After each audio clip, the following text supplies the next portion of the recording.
Ang kwentong ito ay hango sa totoong buhay. Karanasan nito ni Nugas. Taong 1980, Libon, Albay.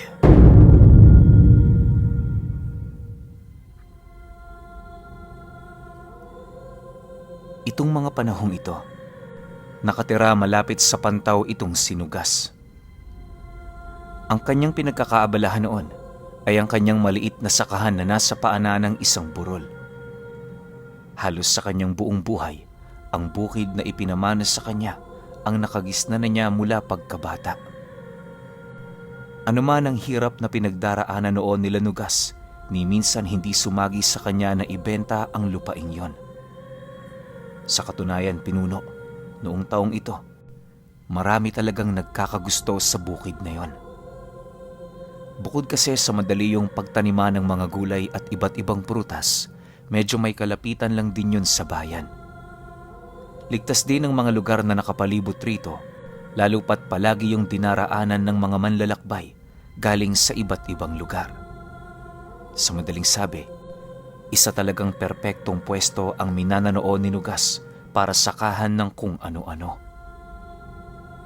Kahit malalaking halaga ang iniaabot ng iilang tao sa kanya, hindi niya pa rin yun tinatanggap.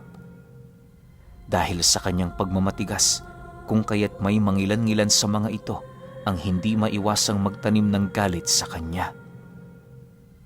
May mga pagkakataon ding may nakakaaway na siya, buhat sa mapilit ang mga yon na gawin na lang kung ano ang mga maiisip nila. Dahil sa mga pangyayari, nagdesisyon itong si Nugas na bumili ng armas. Kahit alam niyang makakaapekto yon sa kanyang ipon, minabuti niyang bumili ng proteksyon. Hindi naman siya tinutulan ng kanyang asawa dahil maging ito rin nakakaramdam na ng pagkabahala. Upang masigurong walang maglalagay ng anumang peste sa kanilang lupain, nagpasya itong si Nugas na isang beses na lamang sa isang linggo na uuwi sa kanilang tahanan. Kahit papaano, hindi naman siya gaanong nangungulila sa kanyang mga anak, gawa ng hapon-hapon bumibisita rin ng mga ito. Halos kampante na din siya noong gumawa ng mga bagay-bagay dahil sa ilang buwan na din namang walang nagpaparamdam sa lugar nila. Sa pagsapit ng buwan ng Nobyembre, magbabandang kalagitnaan nito, merong napadpad na lalaki sa kanilang tahanan. Sakto naman noon ang pag-uwi niya, kung kaya't siya na ang nagmagandang loob na kumumpronta rito. Pagpapasok niya nito sa kanilang bakuran, agad naman yung nagwika sa kanya ng, "Magandang hapon ho. Pasensya na kayo sa istorbo. Meron po ba kayong kilalang Nugas dito?" Nang marinig naman niya ang sinabi nito, bahagya naman siyang natigilan, gawa ng inakala niyang ibang tao ang hinahanap ng lalaki. Ilang ulit niya pang inisip kung sino ang may kapangalan niya sa lugar nila, pero wala talagang pumasok sa isipan niya. Maya-maya pa, pagtingin niya sa kinaroroonan nito, hindi naman siya nag-atubiling sumagot dito ng, "Bakit? May utang ba ako sa'yo?" Dahil sa kanyang sinabi, agad namang napagtanto ng lalaki na siya ang hinahanap nitong tao. Makalipas lamang ang ilang minuto nilang pag-uusap, doon niya napag-alaman ng hangarin nitong mapuntahan ang pagmamay-ari niyang bukid. Ani nito sa kanya, meron lang yun doong nais makita. Dagdag pa ng lalaki na, hindi lang basta lupa ang espesyal sa ari-ariang yon ni Nugas, bagkus ay ang mga bagay na nakalibing dito. Matapos naman niyang marinig ang sinabi nito, agad naman niya yung tinutulan sa kadahilan ng sumagip sa isip niya na maaaring tipo rin itong bilhin ng pagmamay-aring lupa niya. Nang akmang sasagot na si Nugas ukol sa kanyang pagtutol sa nais nitong mangyari, bigla naman siyang napatahimik nang masipat niya ang mabilis nitong paghugot ng kutsilyo sabay lapat sa kanyang leeg. Ayon sa lalaking yon, upang mapasunod siya sa nais nitong mangyari, kinakailangan nitong gumamit ng dahas. Mariin din itong inilahad sa kanya, huwag siyang magpakakampante sa kadahilanang hindi ito ang tipo ng taong walang lakas ng loob na pumatay ng tao. Dagdag pa nito na wag din siyang gagawa ng anumang uri ng ingay upang hindi madamay ang kanyang mag-inang nasa loob ng kanilang pamamahay. Matapos naman itong marinig ni Nugas, wala naman siyang nagawa kundi sundin ang bawat iuutos nito sa kanya. Pagbulong ng lalaki, natutungo sila sa kanyang bukirin. Dali-dali naman niya yung sinamahan ng walang pagdadalawang isip. Habang binabagtas nila ang daan, doon niya na yun sinubukang tanungin ukol sa nais nitong mangyari. Nang marinig naman ito ang kanyang tanong, agad naman itong inilahad sa kanya na wala siyang hangad na gawin ang ganoong bagay, subalit yun lamang ang nag-iisang paraan para mapasunod siya. Dagdag pa nito na kapag nakuha na niya ang kanyang pakay, aalis din naman siya kaagad sa lugar. Naniniwala ang panauhing yon, merong bukod tanging bagay ang nagkukubli sa bukirin ni Nugas. Sa pagpapatuloy ng kanilang pag-uusap, minabuti nitong wag nang magbigay ng anumang detalye ukol sa mga bagay na hangad nitong makuha. Matapos nitong makapagsalita, narating na nga nila ang bukirin niya. Hindi pa man sila nakakapasok sa pinagtataniman niya ng mga halaman, panay naman ang ginagawang pagsipat ng lalaki ng mga kakaibang bagay sa paligid. Halos 3 beses din nilang inikot ang buong lugar hanggang sa dumating ang puntong meron yung naramdamang kakaiba sa harapan mismo ng mga pinagtutubuan ng mga halaman niya. Walang sabi-sabi, agad naman yung kumuha ng piko at mabilisan yung pinaghuhukay. Dahil dito, nagkaroon naman ng pagkakataon itong sinugas na kunin ang kanyang armas na naroon sa loob ng kubo. Pagbalik niya sa kinaroroonan ng lalaki, walang pagdadalawang isip naman niya yung pinuputukan ng 1 beses kung saan agad naman niyang nakuha ang atensyon nito. Pagsilay nito sa kinaroroonan niya, dahan-dahan naman yung tumayo habang nagwiwika sa kanya ng, Huwag mong sagarin ang pasensya ko, Nugas. Sinasabi ko sa'yo, masama akong kaaway. Nang marinig naman niya ang sinabi nito, bigla naman niya yung pinaputukan ng baril sa dibdib. Subalit, nang akmang papalapat na ang basyo nito sa katawan ng lalaki, laking gulat na lamang niya nang bigla yung bumagsak sa lupa na para bang bago pa man yun makapagbigay ng pinsala, merong humarang ditong isang kakaibang puwersa. Ilang beses pa yung inulit ni Nugas pero ganun lang din naman ang nangyari. Dahil dito, tuluyan naman siyang nawala ng basyo na siya namang nagbigay hudyat sa kanya para magkaroon ng takot sa lalaking hangad niyang kitilan ng buhay. Makalipas lamang ang ilang minutong pagpapakiramdaman nilang dalawa, tanging pag-atras na lamang ang nagawa ni Nugas nang masipat niya yung papasugod na. Paglapit nito sa kanya, agad naman siya nitong inundaya ng suntok sa kanyang tiyan na siyang naging sanhi upang tuluyan siyang mawala ng malay. Paggising niya, tumambad ang lalaki sa loob ng kanyang tinitirhang kubo, abalang-abala sa pagkain ng kamote. Nang maramdaman itong may malay na siya, dahan-dahan naman siya nitong pinatayo habang ipinapakita sa kanya ang isang berdeng bato. Nakuha ko na ang gusto ko, Nugas. Huwag kang mag-alala. Walang mangyayari sa iyong masama. Maswerte ka dahil totoo ang aking naging hinala. Alam mo kung hindi, isasama kita sa pagtabon ko kanina ng lupa.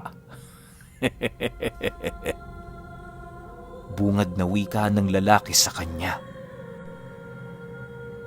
Matapos nitong makapagsalita, agad naman yung tumayo para magpaalam. Sa pag-alis nito sa kanyang tahanan, wala naman siyang nagawa kundi ang manatiling tulala habang pinag-iisipan ang mga bagay-bagay na kanyang naranasan.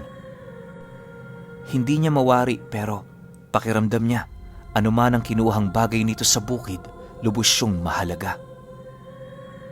Ngunit gayon pa man, kahit anong isipin niyang paraan para mabawi ang bagay na yon, Aminado siya na wala siyang laban sa taong yon.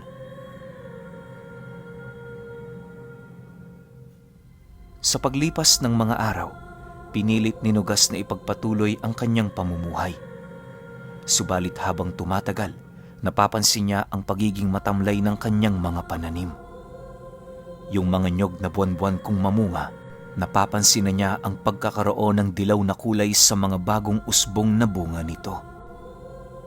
Ang mga halaman ding madalas niyang pinagkukunan ng gulay, naging matamlay na at parang hirap ng lumaki. Unti-unti na ring natuyot ang kanyang mga itinanim na kangkong sa kabila ng pagiging malapit lang nito sa irigasyon. Dahil sa mga nangyayari, inakala niyang merong nagtanim ng peste sa kanyang lupain. Halos inabot siya ng ilang buwan sa paghahanap dito pero wala talaga siyang nakita. Dahil sa mga pangyayari, napilitan siyang gumawa ng panibagong hardin sa mismong bahay nila. Alam niyo kung ano ang nangyari? Tumubo roon ang mga matatabang binhi na kanyang pinaghirapang itanim. Sa puntong yon, doon na nagkaroon ng pagdududa itong si Nugas na maaaring nilaso ng lalaking naghukay sa kanyang lupain ang mga pananim niya. Upang mapatunayan ang kanyang mga haka-haka, nagdesisyon siyang ipasuyod sa kakilala niyang albularyo ang kabuuan ng bukid. Habang naglilibot sila sa lugar, nanatili namang walang nararamdamang kakaiba ang matandang pinakiusapan niya. Maya-maya pa, bigla naman yung natigilan sa harapan ng kanyang kubo matapos itong makasilay ng isang kulay berdeng bagay. Pagkuha rito ng matanda, bigla naman yung napatingin sa kanya habang nagwiwika ng, Itlog ito ng manilag-nilag. Hindi ito magandang senyales, Nugas. Alam mo ba kung sino ang may gawa nito? Kasabay ng pagtanong sa kanya ng albularyo, ay ang agad naman itong paglahad sa kanya kung ano ang manilag-nilag. Ayon sa matanda, isa yung uri ng engkanto kung saan madalas yung manirahan sa mga lupaing kalimitang pinagtataniman ng mga magsasaka. Kapag nangingitlog yon sa lupaing kanilang tinitirhan, nagbibigay ito ng masaganang ani sa magsasakang nangangalaga rito. Mabait ang mga manilag-nilag pero sa oras na makaramdam yon ng pagtatraidor mula sa mga taong kanilang pinagkakatiwalaan, katakatakot na sumpa ang babalot dito. Naniniwala ang albularyo na ang mga ganoong uri ng engkanto merong kakayahang umakit ng iba't ibang nilalang na nasa panig ng kaliwa. Ginagawa nila ito sa oras na lilisanin na nila ang lugar na minsan nilang pinagtirhan upang masigurong wala na doong makikinabang. Dagdag pa ng matanda na sino man ang kumuha ng itlog ng manilag-nilag, paniguradong malawak ang aral nito. Kahit hindi pa nakakakita ng ganoong itlog ang matanda, malakas ang kutob nito na nagbibigayo ng swerte sa taong nagtatangan dito. Malakas din ang syansang malayo yon sa kahit na anong panganib buhat sa hindi masukat na swerte na tinataglay ng itlog. Sa pagpapatuloy ng kanilang pag-uusap, minabuti ng albularyong ipagtapat kay Nugas kung ano ang kinakailangan niyang gawin. Naniniwala ito na sa estado ng kanyang lupain, wala na siyang magagawa kundi yon ay iwan. Hindi niya ito gagawin dahil sa magiging malas na ang lugar, bagkus ay para makaiwas. Hindi na magiging ligtas para sa iyo ang manatili rito. Pakiramdaman mo, ilang araw lang, meron ka na ritong mapapansing kakaiba. Mag-uumpisa yan sa paglitaw ng isang bolang apoy, susundan ng multo, maging ng mga kapre at aswang. Kung nagkataong dito ka nanatili ng gabing nangyari ang mga kaganapang yan, malalagay sa alanganin ng buhay mo. Tandaan mo, Nugas, hindi ordinaryo ang kahit na sinong nilalang na mga binanggit ko. Kapag hindi ka nila kauri, sementeryo lang ang nag-iisang kahahantungan mo. Seryosong babala sa kanya ng albularyo. Nang marinig naman ni Nugas ang sinabi nito, tumangulang naman siya subalit matindi yung tinutulan ng utak niya. Sa isip-isip niya noon, tinatakot lamang siya ng matanda para magkaroon ito ng pagkakataon na kamkami ng kanyang lupain. Dahil sa ganoon niyang pag-iisip, kung kaya't pinilit niya pa ring manatili at magsaka roon sa kabila ng lahat ng panganib na kanyang narinig. Sa paglipas ng mga araw, pagtungtong ng hapon ng Biyernes, habang siya ay abala sa pag-aayos ng kanyang mga tanim, meron siyang nasipat na dumaang bolang apoy. Noong una, inakala niyang pinaglalaroan lang siya ng kanyang paningin, pero pagsilay niya sa isang elementong sumunod dito, doon na siya nakaramdam ng kaba at matinding takot sa katawan. Walang sabi-sabi, agad namang pumasok sa loob ng kanyang kubo itong sinugas para magtago. Pinatay niya rin ang lahat ng nakasindi doong gasera nang sa gayoy akalain ng mga nilalang na walang tao sa loob nito. Habang nagmamasid siya sa paligid, wala naman siyang nakikitang kakaiba maliban sa bolang apoy. Akala niya yun lang ang nag-iisang nilalang na magpapakita sa kanya, pero pagtungtong ng 8:00 ng gabi, doon bumungad sa kanya ang iilan pang mga nilalang na paisa-isa ring dumarating. Sa puntong yon, matinding kaba na ang kanyang nararamdaman buhat sa mga nakakatakot na malignong kanyang nasisilayan. May mga tiyanak na umiiyak noon sa labas ng kanyang kubo, may mga aswang na sumisigaw, at iba pang uri ng mga nilalang na merong mababangis na itsura. Sa pagsapit pa ng 10:00 ng gabi, dumating ang isang pangkat ng aswang na merong daladalang mga batang wala ng malay. Paglapag nito sa lupa, agad naman nilang pinaggigilitan ng leeg ang mga ito, sabay-saboy ng dugo nito sa lahat ng pananim na pinaghirapan ni Nugas. Paulit-ulit ding nagbigkas ng mga buhay na salita ang mga nilalang na yon, na siya namang nagbigay sa kanya ng kakaibang pakiramdam. Siyempre, bilang isang ordinaryong tao, paniguradong mangmang siya sa mga depensang kinakailangan niyang itaas para labanan ang presensya ng mga ito. Lumipas pa ang ilang minutong pagmamasid, doon niya nasilayan ang mga aswang kung papaano yun kumatay ng tao. Ayon kay Nugas, wala yung ibang ginagamit na patalim maliban sa mga matatalas nitong kuko. Una ring hinihiwalay ng mga aswang ang mga buto ng biktima nito upang mas madali nila yung mailagay sa kumukulong kawa. Halos sa buong magdamag na yon, purong pagsasaya ng mga nilalang ang kanyang nasaksihan sa kanyang bukid. Marami din yung ginawang siga sa paligid na animoy hindi nito alintana ang mga taong maaaring mapadaan sa lugar. Dahil sa mga pangyayaring yon, doon napatunayan ni Nugas na totoo ang sinabi sa kanya ng albularyo. Noon ding mismong gabi, nagpa siya siyang iwan na ang bukid para malayo na sila sa panganib. Maya-maya pa, bahagya naman siyang natigilan nang makaramdam siya ng isang nilalang na dahan-dahang sumusuwag sa dingding ng kanyang tahanan. Pagsipat niya dito sa isang maliit na butas, doon tumambad sa kanya ang isang baboy ramong merong 4 na pangil sa bunganga nito. Nanlilisik din ang mga mapupula nitong mata at sa wangis nito, masasabi mong hindi talaga yun isang ordinaryong hayop. Bago pa man ito makalikha ng isang butas sa kanyang kubo, bigla naman yung tumigil ng sawayin nito ng isang aswang. Paglapit nito sa harapan ng kanyang bahay, walang pagdadalawang isip naman itong binatukan ang nilalang na yon, sabay wika dito ng, Ano ang ginagawa mo? Hindi ba't inutusan ka naming magtalaga ng mga bagat papalibot sa ating bagong pugad? Balik sa trabaho! Bilisan mo! Nang marinig naman ito ng baboy ramo, agad naman itong itinigil ang kasalukuyan nitong ginagawa. Paglayo nito sa kubo ni Nugas, kitang-kita niya pa noon ang pag-ikot ng paningin ng aswang habang patuloy itong umaamoy-amoy sa hangin. Awa naman ng Diyos, hindi nito napansin ang kanyang presensya na nakakubli sa loob ng bahay niya. Dahil dito, pagsilay niyang maglalakad na papalayo ang nilalang na yon, napabuntong hininga na lamang siya habang pinipilit na pakalmahin ang kanyang sarili. Sa pagsapit ng hating gabi, napakaraming ritual ang nasilayan ni Nugas sa lugar.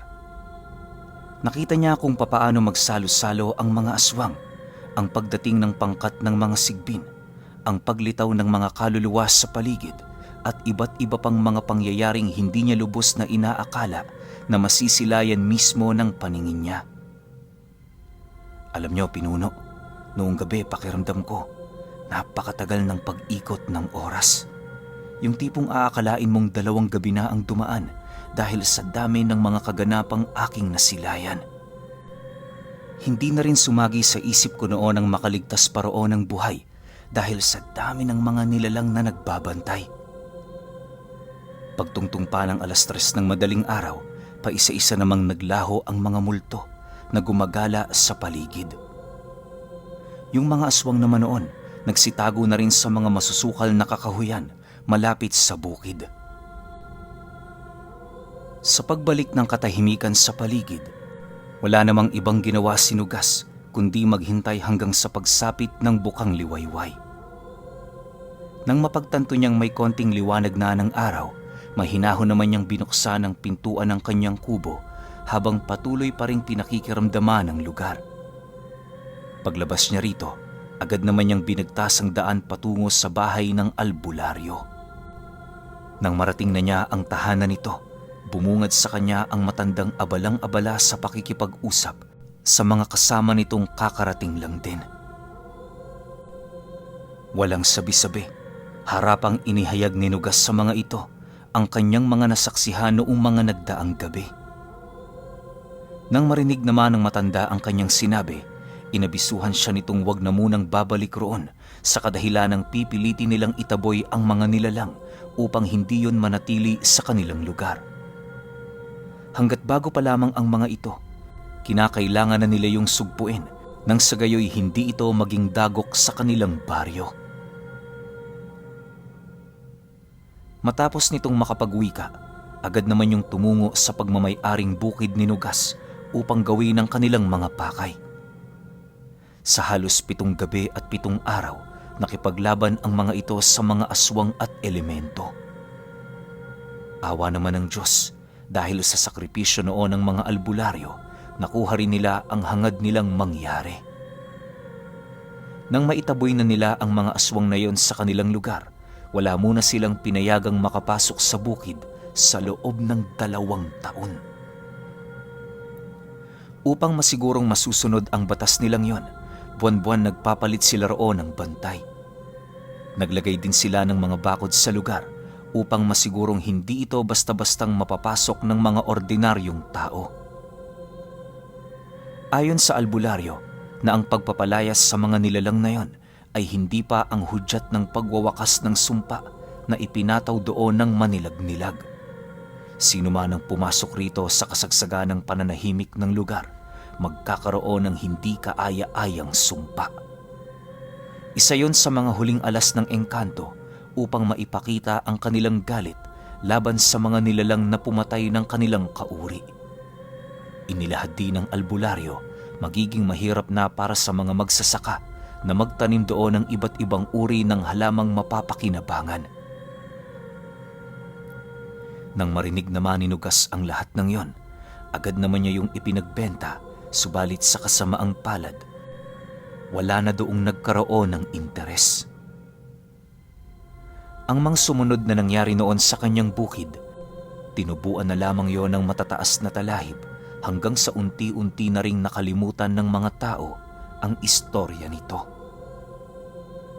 Pero magpahanggang sa ngayon, kahit napakatanda na nitong si Nugas, sariwang-sariwa pa rin sa kanyang memorya ang dating pinagsasakahan niya na meron palang nakatago na itlog ng manilag-nilag.